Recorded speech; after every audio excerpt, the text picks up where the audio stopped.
For 15 years, I was married to Richard, a man I believed was my everything.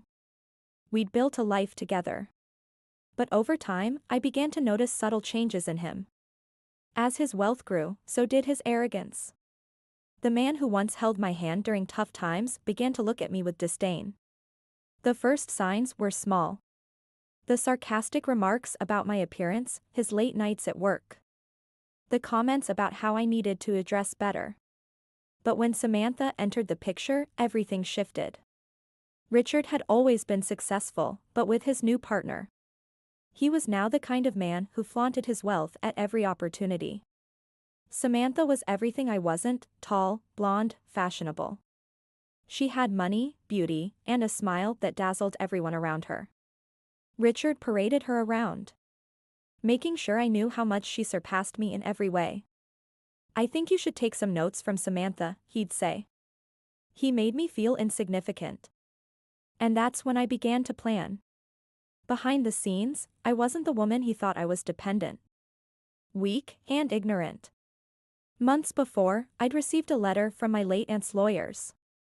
My aunt had passed away, leaving me an inheritance that Richard knew nothing about. The lawyer's letter detailed the substantial sum and the list of assets in my name alone.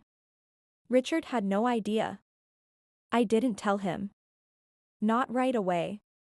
I had been quietly building my own wealth and investing in properties. The day I filed for divorce, Richard never saw it coming. He thought I was too loyal to leave him. But when the papers were served, his confident smile faltered. We went to court. Richard, ever the arrogant one, was certain he'd walk away with everything. He thought my assets were tied to him, that I had nothing of value. The courtroom was filled with tension as my lawyer revealed the truth. "Your Honor," he began. "My client has substantial assets outside of the joint estate, including an inheritance from her late aunt." Richard's face drained of color as the judge continued reading through the list of properties, investments, and accounts I had quietly acquired. My aunt's inheritance alone was worth more than his entire portfolio. "This isn't possible," Richard stammered. "How could you have kept this from me?" "I didn't keep it from you," I replied, my voice steady. "I just didn't share everything with you, Richard. You never asked, and you never cared enough to notice." The judge read through the settlement and Richard's world crumbled before him. He would leave the marriage with far less than he'd expected, while I would walk away with the majority of the assets and the control. When the gavel struck, declaring the divorce final, Richard was speechless.